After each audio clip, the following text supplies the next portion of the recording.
Kama kawaida bado tunaendelea sala mwisho la Kings Drive asubuhi ya leo, na karibu sana. Tuna mambo kadhaa ya kuzungumza na wewe, na kubwa kabisa wakati huu ni swala zima la mambo ya ardhi. Kuna watu ukiwaona tu, yani wewe ukiwaona unajua kabisa ardhi ndio habari yake ya mjini. Sasa mambo ya kliniki za ardhi kama ambazo zimekuwa zikizungumzwa mara kwa mara, kugawa hati za umiliki wa ardhi kwa wananchi, awamu ya pili inaanza.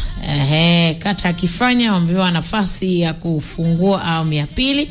Kwa hiyo kuna afisa mipango miji, lakini tunaye pia afisa habari wa halmashauri ya mjini Njombe Bi Ichkaeli Malisa.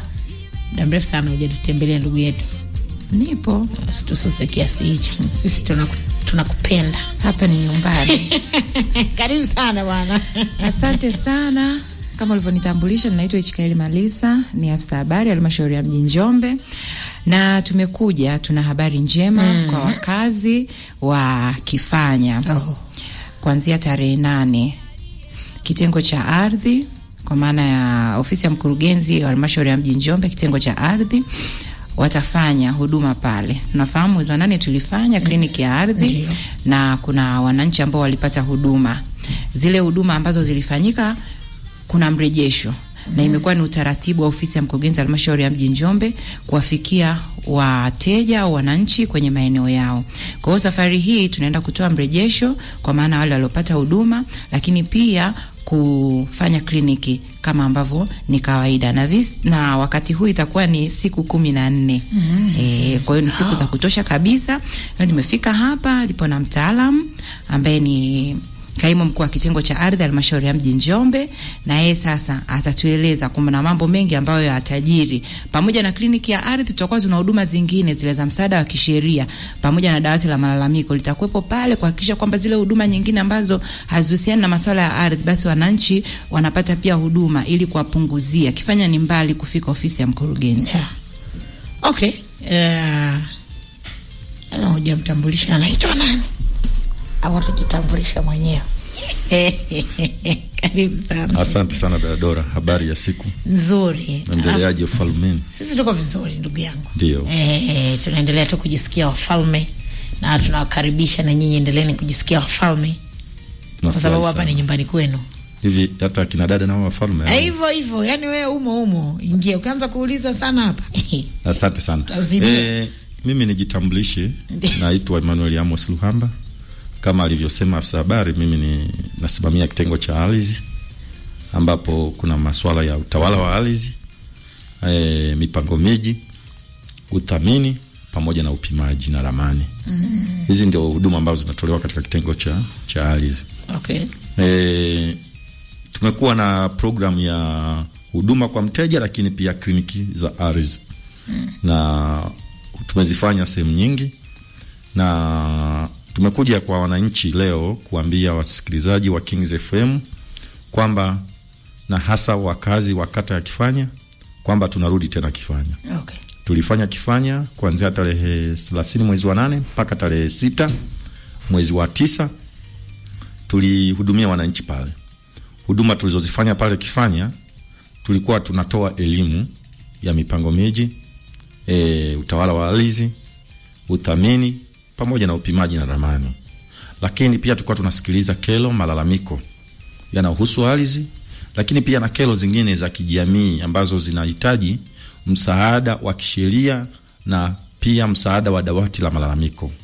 Katika halmashauri ya mji wa Njombe tunalo dawati la malalamiko. Kwa hiyo tunapoenda kwenye hizi kliniki linapata pia fursa kwa ajili ya kuwahudumia wananchi. Unajua zipo kero nyingi, yapo malalamiko mengi, mengine hayahusu ardhi lakini mwananchi hajua yapeleke wapi. Kwa hiyo dawati la malalamiko lilikuwepo pale, tulipata kero na zilichukuliwa, zingine zitatuliwa, zingine zilichukuliwa kwa ajili ya kutafutiwa ufumbuzi. Lakini pia tulitoa huduma ya kuandaa hati miliki. Tuliandaa hati miliki takriban 300 kwa wananchi ambao walijitokeza kwa muda ule wa siku 6. Na zile hati ziliandaliwa, baada ya kuandaliwa sasa zilienda kusajiliwa katika ofisi ya ardhi mkoa, ofisi ya kamishna wa ardhi mkoa, ambapo msajili wa hati na nyaraka mbalimbali anakuwepo pale. Kwa zile hati zimesajiliwa na sasa tunarudi kwa mara ya pili. Tulisema hivi, Kifanya walionyesha mwitikio mkubwa sana. Kwa hiyo ule mwitikio, watu wengine hadi tunafunga siku ya mwisho tulikaa mpaka saa 4 za usiku. Kwa hiyo ni siku hazikutosha, lakini tuliwaahidi tunarudi. Sasa tunarudi tena. Tunarudi kufanya nini? Tunarudi cha kwanza kupeleka mrejesho ya yale mambo ambayo hayakupata ufumbuzi. Kama kulikuwa na kero imechukuliwa, ikaahidiwa itatolewa ufumbuzi, tunaenda kuiletea mrejesho wake. Lakini wale ambao waliandaliwa hatimiliki sasa zimesajiliwa. Ndio. Kiutaratibu huo wanatakiwa wao wasafiri waende ofisi ya msajili wakachukue pale na kusaini pale. Lakini katika kuwasogelea wananchi kwa muktadha ule ule wa kuwahudumia wananchi kwa ukaribu zaidi, sasa tunarudi yani zile hati sisi hamna haja mwananchi tena kupanda basi kuja huku mjini kwa ajili ya kuja kuzichukua pale kwa msajili wa hati. Tumekubaliana na ofisi ya Commissioner wa Ardhi, tunaenda kuzichukua zote, tunaenda kuwagawia kule kijijini. Hongereni sana. Asante sana. Kwa hiyo wananchi wote ambao waliandaliwa hati wajiandae kuanzia tarehe 8 tunaenda kuzirejesha zile hati. Na walikuwa kama wangapi hivi kwa mfano? Walikuwa 300. Walikuwa 300. Okay. Ni watu wengi. Ni sehemu ambayo kwa kweli katika kliniki zimefanikiwa, ni pale tulipata watu wengi. Tumekuwa tukienda hata huku mjini, tunaenda tunakomea watu 50, 80, 20. Lakini kule watu wameitikia. Kwa hiyo wajiandae kwenda kupokea zile hati. Nini wanapaswa kuwa nacho wanapopokea zile hati? Waje na kitambulisho. Maana anapokabidhiwa hati ile lazima kuna sehemu atasaini na kuonyesha kwamba ndio yeye anachukua ile hati. Kwa hiyo wajiandae kwa hilo. Lakini wapo wananchi ambao hawakupata fursa hiyo. Na wengine sio kwamba hawakuwa na nafasi. Wengine walikuwa matomaso. Unajua huduma ile ndio kwa mara ya kwanza imetolewa pale Kifanya. Toka kuumbwa kwa misingi ya dunia. Ule mji wa Kifanya haukuwahi kupangwa wala kupimwa wala kuandaliwa nyaraka za umiliki za wananchi. Kwa watu hawalikuwa waamini, wanaona kama ni ujanja tu, hawa wamekuja tu watapiga maneno hapa, watapotea, hawatarudi tena mpaka miaka mingine. Unaona? Kwa hiyo sasa wala ambao walifikiria kwamba ilikuwa ni ujanja wajiandae sasa kwa hii program ambayo tunaenda nayo tarehe 8. Lakini jambo zuri ni hili sasa. Sasa hivi hatuendi tu Njombe mji. Tunaenda Njombe mji tukishirikiana na ofisi ya ardhi mkoa, lakini kuna timu kutoka Wizara ya Ardhi, Nyumba na Maendeleo ya Makazi makao makuu Dodoma. Inakuja kuteam up. Kuongeza nguvu. Kwa hiyo kuna wageni watakuja wa wizara kwa ajili ya kufanya hizi shughuli za kliniki ya ardhi. Kwa hiyo Kifanya itakuwa na ugeni mkubwa pale kutoka mkoa wa Njombe, lakini kutoka makao makuu Dodoma. Hivi kwenye masuala kwa mfano yale ya kwenye utumishi, waga wanasema swala lako liko huko wizarani, sio utumishi. Hivi na kwenye ardhi kuna mambo waga yanafika mpaka wizarani. Ndio hivyo, iko hivyo pia. Kuna mambo ambayo linakwama huku, inabidi lipate utatuzi kutoka wizarani. Okay. Kwa hiyo kama kuna jambo pia mwananchi anaona kwamba hajisikii vizuri jinsi tulivyolisikiliza hapa halmashauri, tukalisikiliza mkoani, tukampa majibu, lakini bado moyo wake hauliziki, ndio wakati sasa pia anakutana na viongozi kutoka ngazi ya wizara, ataeleza pia ili aweze kupata, huenda akapata elimu zaidi. Kwa hiyo wananchi wajitokeze, lakini huduma zingine pia zitakuwepo. Msaada wa kisheria utaendelea kuwepo, dawati la malalamiko litaendelea kuwepo. Tunajaribu kuangalia kama tunaweza tukaongeza huduma nyingine. Last time tumefanya hapa stendi ya zamani, huduma ya wiki kwa mteja. Nadhani uliona tulikuwa na huduma, tuliongeza thamani kwa kuleta watu wa RITA na NIDA. Na tuliwapongeza, basi kama habari zetu mlizipata. Mimi binafsi sikuzipata, lakini nashukuru kama mlitupongeza. Kwa tulihudumia wananchi wengi pale. Wananchi waliohudumiwa 1697. 1697 wamehudumiwa kwenye vitambulisho. Kwa tunaangalia kama wenzetu wa NIDA wanaweza tukatimu hapo nao, lakini hatuihaidi sana hii. Maana tuna kipindi tena tutarudi hapa, tutakuja kuleta kama tunaweza kuongeza thamani ya zoezi letu kwa kuona hawa watu, lakini mpaka sasa hivi bado hatujanani. Fanyeni tu mchakato kwa kweli. Kwa hiyo wananchi waje, huduma hizo zitakuwepo, hizo za kusikiliza malalamiko, hata elimu tu, lakini pia waje pia hata kutushauri. Unajua sisi tumezoea tuenda kupeleka shida. Kumbe wananchi wanaweza akaleta maoni pia. Bwana, kitengo cha fedha halmashauri ya mji wa Njombe mkifanya hivi ili mpate ushuru, ili mpate kodi, mnaweza kufanya hivi kwenye mageti na nini. Tunapokea pia ushauri. Nyie kitengo cha ardhi bana pale tukifika kuna usumbufu 1 2 3, yani hata pongezi pia. Kwa hiyo tunaomba wananchi waje pia hata kutushauri. Unajua sisi pale ni watumishi wao. Tunautumikia umma. Kibiblia wanasema sisi ni watumwa wa wananchi, lakini sio wale watumwa slaves kama wale wa zamani wa mkoloni. Sasa kama sisi ni watumishi wa wananchi, wananchi pia wanapaswa wakati mwingine, huenda sisi sio kwamba pale tuna akili nyingi sana. Wapo wananchi huko wana akili nyingi kuliko sisi. Kwa hiyo wanaweza pia kuja kutushauri namna gani tuboreshe huduma zetu katika ofisi ya mkurugenzi halmashauri ya mji wa Njombe. Na katika kuwahudumia wale wananchi wakati ule uliopita, nini hasa kilionekana kama changamoto kubwa kwa upande wa watu wakifanya? Changamoto kubwa ilionekana tu ni kwamba watu wanahitaji kuwa na nyaraka za umiliki. Hiyo ndio kubwa. Na kwa sababu pale tulifanya sehemu ndogo, tumepima eneo lenye viwanja 1600 kama na 50 hivi. Kwa hiyo kuna wengine ambao bado hawajafikiwa na huduma ya kupima, pia walikuwa wanajitokeza na kuuliza kwetu tutafika lini. Kwa hiyo tuliendelea kuahidi kwamba tukimaliza hii awamu ya kwanza, kwa hiyo na awamu hii ya kuandaa nyaraka za umiliki katika eneo la viwanja 1600, kwa hiyo tutaenda katika hatua nyingine ya pili kwa ajili ya kuwapimia. Lakini pia kulikuwa na changamoto za mipaka. Yani mtu na mtu. Yani hawakubaliani, mwingine anasema hapa, mwingine anasema hapa. Na hii imesababishwa na kwa sababu hapakuwa na huduma ya upimaji. Kwa sababu sasa kuna huduma ya upimaji wa viwanja imeshapimwa na beacon zimewekwa. Jambo hili sasa limetatuliwa. Kwa hiyo pia wale ambao wana changamoto hiyo. Lakini pia tuliona pia kuna changamoto za kifamilia za mambo ya ardhi haya. Shamba sijui ilikuwa la mjomba, sijui ilikuwa la nani, ilikuwa la babu, huyu ameniingilia. Unakuta ni mtu labda ni mtu na binamu yake, mtu na nani yake wanagombania ardhi. Kwa hiyo tuliwashauri accordingly, tuwashauri inavyotakiwa namna gani waweze kutatua migogoro bila kujichukulia sheria mikononi. Kwa sababu hii migogoro isipotatuliwa kwa kukaa chini, mkaitatua huyu anaamua la kwake na huyu anaamua la kwake, inaweza kuleta changamoto ikiwemo hata kuhatarisha usalama wa hiyo jamii husika. Kwa hiyo lakini kulikuwa na changamoto chache za kijamii kama mambo ya ndani ya kifamilia hayo ambayo yalikuwa yanashughulikiwa na dawati ya malalamiko.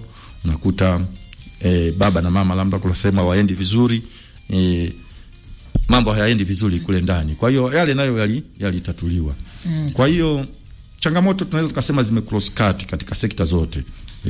Ardhi, mambo ya kijamii, maendeleo ya jamii lakini pia kuna watu wengine walikuwa wanaibua hoja hasa kwenye huduma za wananchi. Labda tunahitaji barabara mahali fulani, tunahitaji labda kijiji hiki ni kikubwa, tunahitaji tupate shule labda shikizi mahali fulani. Kwa hiyo mambo mengine ni ya kibudget. Kwa hiyo tumeyachukua, tumeyapeleka kwenye idara husika, na kama management kila mwaka tunapanga budget za kutekeleza miradi. Kwa hiyo mengine atakuwa haiwezi kuyatatua yote kwa wakati mmoja. Mengine yanahitaji fedha, kwa hiyo atakuwa inaingizwa kwenye mpango wa kibudget wa kila mwaka kwa kadiri rasilimali fedha zinavyopatikana. Lakini kwa namna ambavyo mnaona pia kwa jitihada zinazoendelea kufanyika, migogoro ya ardhi inaendelea kupungua kwa kiasi chake. Inapungua. Mimi binafsi, labda nikisema mimi kwa sababu niko kwenye ile sekta, lakini mimi binafsi nikihusianisha na muda ambao nimekuepo Njombe mji toka mwaka 2020, migogoro iliyokuepo na hali tulionao sasa hivi kwa kweli inapungua kwa kiasi kikubwa. Inapungua kwa namna ifuatavyo. Kwanza, yapo madai ambayo kweli ni genuine, yani ni halisi, mwananchi ana madai yake halisi. Kama halmashauri tumejitahidi sana kuyatatua. Wapo watu walikuwa na viwanja pandikizi, miliki pandikizi, wazungu wanasema double allocation.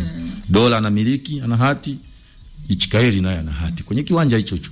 Tulijitahidi kusolve kwa kutoa viwanja mbadala, kwamba huyu wewe hiki muachie huyu, wewe nenda hapa. Kwa tumesuluhisha sana hilo.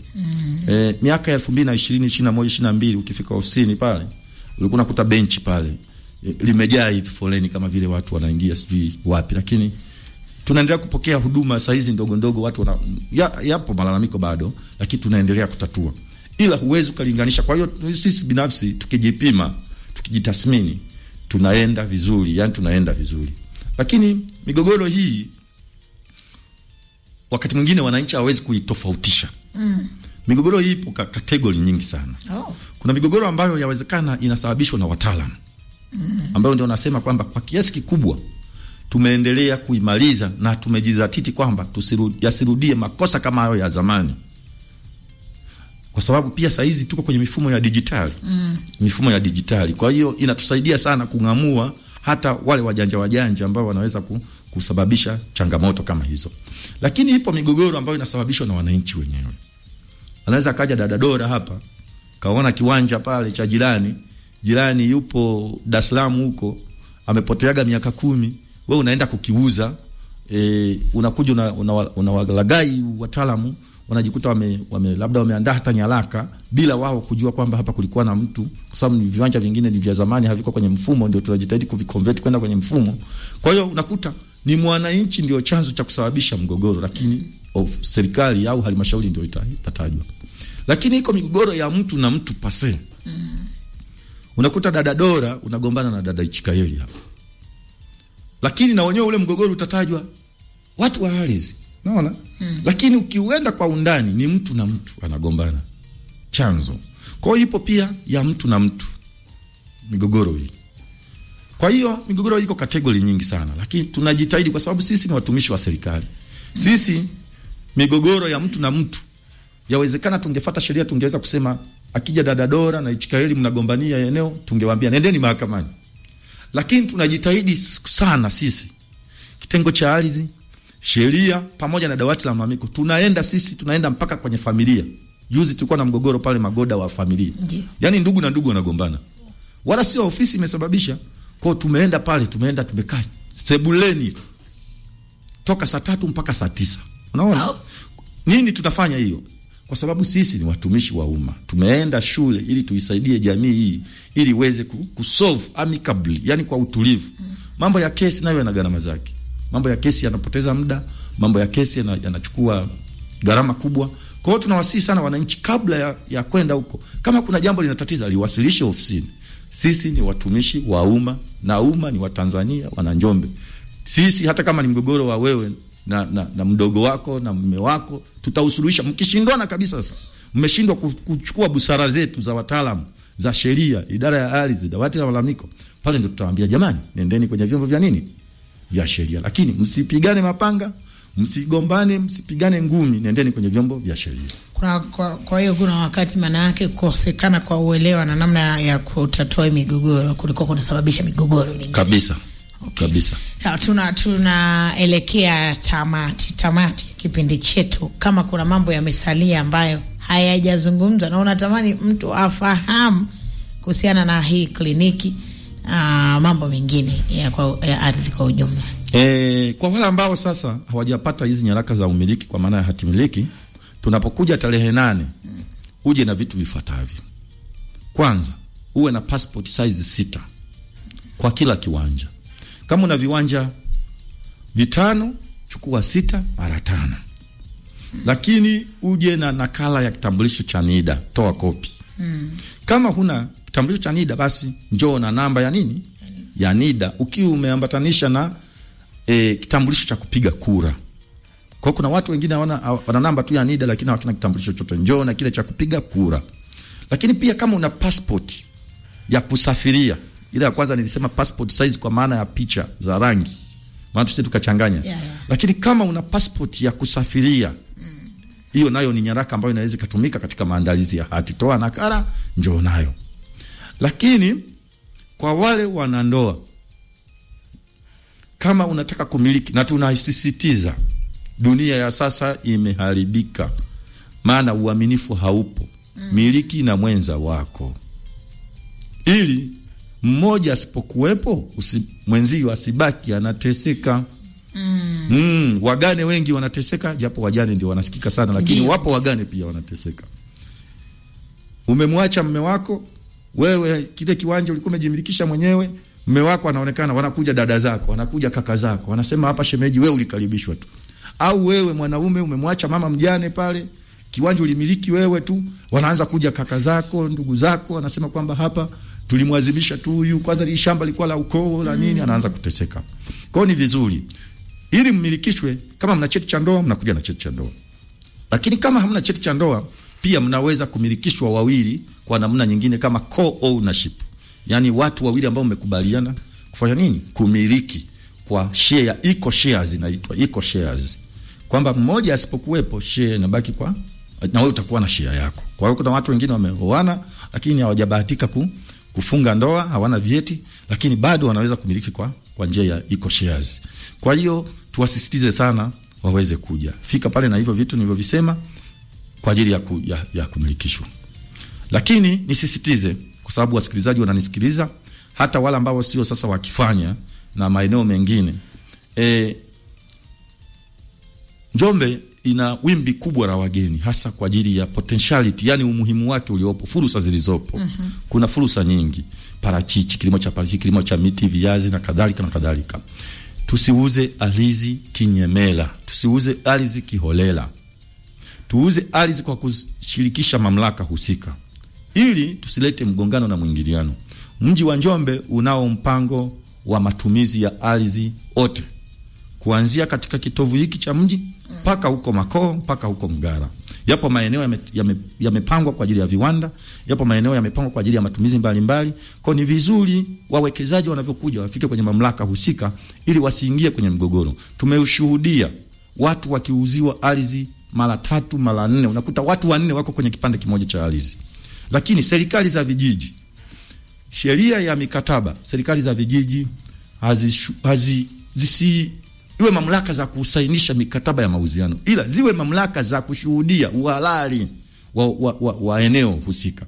Kwa hiyo tuache watu wasainishane na mawakili na wanasheria, lakini sisi serikali za vijiji tubaki kama shuhuda kwamba bwana, ardhi hii kweli ni ya Dora, ardhi hii kweli ni ya Ruhamba, ardhi hii kweli ni ya fulani. Kwa sababu pia tumesababisha migogoro mingi kwa sababu ya kuchanganya watu, unakuta watu wamebandikwa kwenye ardhi moja.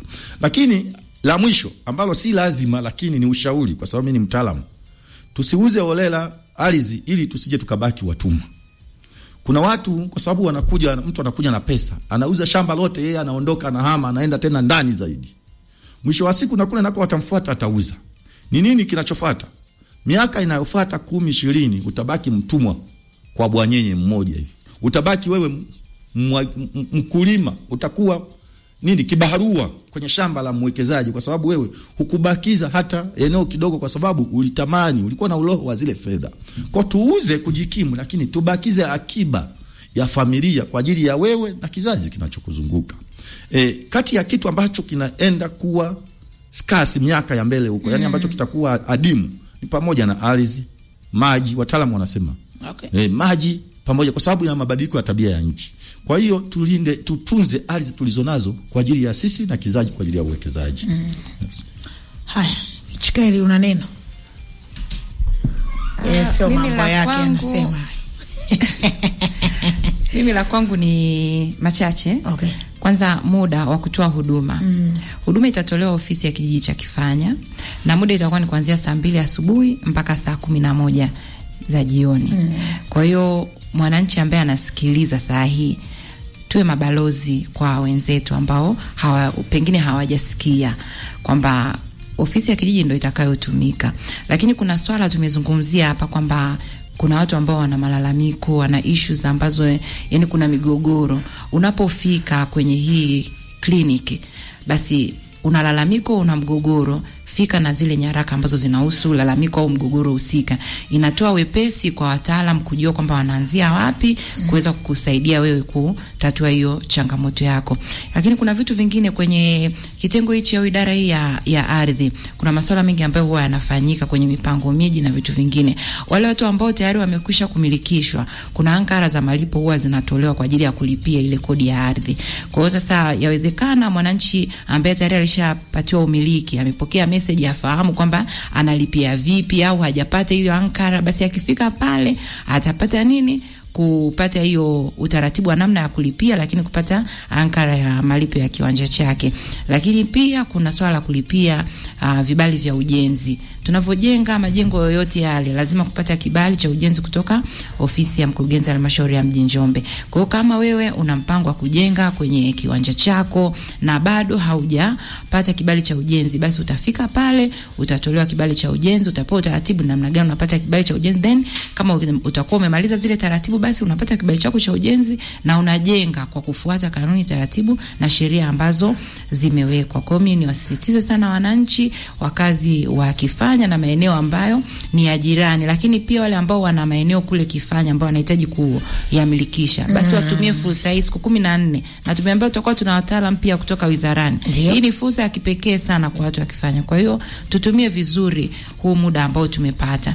Lakini pia tangazo hili linapatikana kwenye kurasa zetu za mitandao ya kijamii ya halmashauri ya mji Njombe. Kwa hiyo inawezekana kuna mtu amekosa fursa ya kusikia kipindi hiki, lakini atakikuta huko mitandaoni. Instagram, Facebook, lakini Instagram tunapatikana Njombe TC_, lakini YouTube ni Njombe TV Online. Kuna tovuti yetu ya halmashauri ni www.njombetc.go.tz. Ukifika kule utakutana na matangazo mbalimbali yapo. Tunasema teknolojia inaweka kumbukumbu. Kwa hiyo kuna kitu unahitaji kukifuatilia. Bwana, mimi walizungumza Radio Kings, mimi sikusikiliza kipindi. Basi ukiingia kwenye mitandao hii niliyokuambia, tumekutunzia vizuri kumbukumbu hizo na utaweza kupata na utafuatilia. Sawa, na taarifa hii utaendelea kukumbushwa kila wakati mpaka zoezi litakapokamilika, mpaka siku 14 ziishe. Sawa, kuna mtu anauliza kwamba mkimaliza Kifanya mnarudi Njombe mjini? Tukimaliza Kifanya tutarudi Njombe mjini, lakini tutaangalia kwa sababu pia kuna kata bado hatujazifikia. Tunajitahidi kwenda, tunapanga kwenda hata nje ya mji kidogo. Kuna kata za pembezoni, kata kama Iungilo, kata kama Wemba, kata kama Luponde, Matola, Makoo. Kwa hiyo kikubwa ambacho tunaweza kuambia kama alivyosema afisa habari, ili tuwe up to date, yani tuwe na taarifa za zilizo nini? Yani zilizo current, zilizo za sasa hivi. Waendelee kufuatilia katika mitandao yetu ya kijamii, Instagram, Facebook, YouTube channel, lakini pia hata tuna WhatsApp channel. Lakini pia hata magrupu, unajua dunia iko connected sana. Taarifa zetu hizi tunaziposti kwenye magrupu yote ya mkoa wa Njombe. Tuna magrupu mengi sana hapa. Yapo magrupu sio ya wameunganisha tu jamii, kata fulani wana grupu lao, chama fulani wana grupu lao, mkoa yani kote kule tunapeleka taarifa zetu. Kwa hiyo tutawajulisha, na uzuri sisi kabla ya kwenda huwa tunatoa taarifa, watu tunapitisha matangazo ya gari, lakini tunakuja kwenye vipindi vya redio kama hivi. Kwa hiyo tutakapokuja tutaporudi Njombe mjini tutawaambieni, lakini Njombe mjini kwa upande wa huduma za ardhi na huduma zingine wamekuwa na mwitikio mdogo sana. Sio Njombe mjini tu, yani kwa maana ya kata hizi hapa mjini, Mji Mwema, Njombe mjini na Ramadhani tumeenda mara nyingi, lakini unaambulia watu wachache sana. Na sio kwamba hawana uhitaji, wana uhitaji. Na baadhi ya wananchi wamebaki tu ni kulalamika kwenye mikutano, lakini tunapopeleka huduma kama hizi hawajitokezi. Kwa tuwaombe sana watutie moyo, tunapoenda wajitokeze kwa wingi ili wahudumiwe.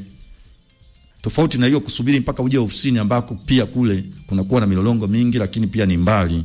Kwa hiyo tuwaombe sana kuwe na mwitikio mwingi ili waweze kututia moyo. Yapo maeneo mengi watu wengi hawana hati miliki. Mfano mtaa wa Kiesa tumerasimisha pale viwanja vingi, lakini watu yani hakuna anayejali yani. Mgendela, Kambalage, Wikichi, Mgodechi, Mji Mwema yenyewe ambao ni mtaa mkubwa, unaona. Eneo la Hagafilo kule Lunyanywi, kote kule tumepanga, tumepima, lakini wananchi wengi hawana hati. Na tukienda hawajitokezi. Kwa hiyo wasichukulie vitu poa. Hati hizi zinasaidia sana. Inapunguza migogoro ya ardhi au kumaliza kabisa. Ukiwa na nyaraka yako ya kumiliki, hakuna mtu wa kukusumbua. Inasababisha unaweza ardhi yako ile ukaitumia hata kwenye dhamana ya mambo mbalimbali, ikiwemo mikopo, taasisi za kifedha na kadhalika na kadhalika. Kwa hiyo watu wajitokeze.